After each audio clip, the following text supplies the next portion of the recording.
Bitcoin's movement is closely linked to its halving cycles. Old news.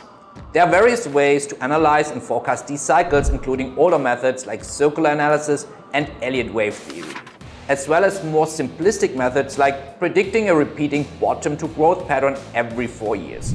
Correct.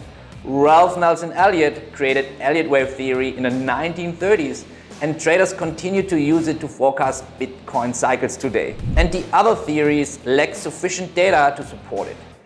We have only finished 3 cycles to date, all of which have had several inconsistencies. Although I appreciate traditional market principles, some of them, I'm also a practical person who lives at the cutting edge of our industry. That's why my team and I dedicate months to develop new techniques to stay ahead of the market. Artificial intelligence has arrived to shake things up in trading, whether we agree with it or not, just like it has influenced other areas. AI can also assist in predicting the price of Bitcoin, a highly volatile asset. Today, I will be discussing the hybrid AI tool that we developed in-house called the Campus Algo Forecast. You may think that I'm biased since it is my own trading tool, but soon you will be able to see for yourself how effective it is. I will give you an inside look at this exclusive forecasting tool and demonstrate precisely how I use it to trade Bitcoin. This tool is one of the reasons why I just received another $1 million in funding from surgetrader, now managing $2.4 million in total. Let me demonstrate one of my favorite tools that is both easy to use and highly accurate. Using the Algo Forecast, I will provide you with a forecast for significant Bitcoin movement in the next few weeks. Let's take a look at the charts. Alright, so we have here the Bitcoin chart, a normal candlestick chart obviously. And what I'm overlaying here is our Campus Algo Forecast. And why forecast? Because you see here, this is basically forecasting the price movement more or less. And by the way, I want to stress that it doesn't forecast the price points. It doesn't mean down here the low is going to be around 20,000 and the high is going to be around 28,000, because if you look at the y-axis, I can stretch this, right? What it does is forecasting the approximate low of Bitcoin and the next approximate high. So the lows, the seasonal lows and the seasonal highs. All right, so and that's why I would never refer to it as an indicator, because an indicator is lagging, as we all know, right? So this is a forecasting tool, forecasting the seasonal lows and the seasonal highs, the time of it in the future. So, and if you look basically, compare, that's why I'm overlaying it, that it's pretty much in line with the lows here and the highs and the lows and the highs with our forecasting tool. So now you might think, hey, is that tool basically just following price like an indicator, like a moving average? Or is it actually, and that would be like the great thing, right? If price is actually following the tool. And I just want to show you basically and backtest one time, and I'll show you that actually price is following our forecasting tool.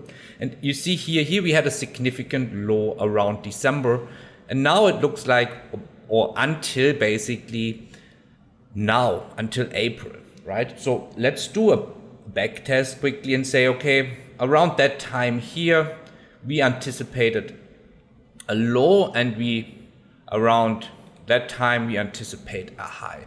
And by the way, that tool is also dynamic. It might change slightly according to price movement. Right? And that's why it's learning from the price movement, from the current price movement. And that's why we would refer to it as hybrid AI, because of course we still have to execute at the end of the day.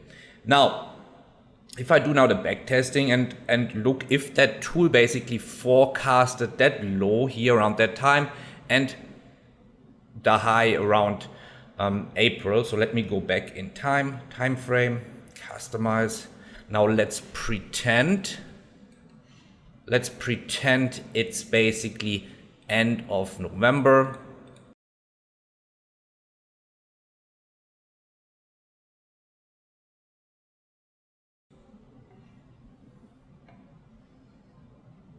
Right, now let me get back the tool.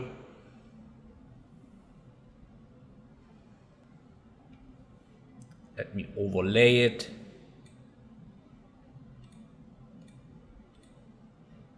And look at this. That's what the tool was literally forecasting, that we're gonna get the low here. And as we said, the high where? Right?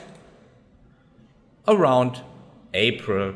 So the tool was literally forecasting that significant seasonal low in end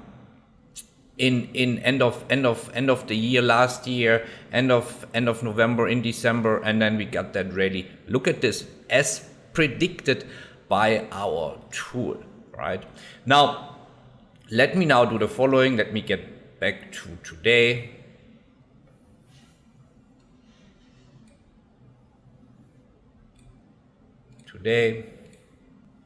All right. So what does it tell us? What does it tell us? Is it right now time to buy? Because this is, you have to understand that we have basically a two-step process to validate trades or to get into trades. First is basically the first step is our setup tools, where we can use, for instance, here the Algo Forecast and say we have to wait for a seasonal low, because why to buy now if the tool is basically not necessarily forecasting a rally, right? So we want to buy down here for the next strong move up, right? And again, just as a reminder, I can stretch this here, and you basically will see that this is going to be another very significant move here.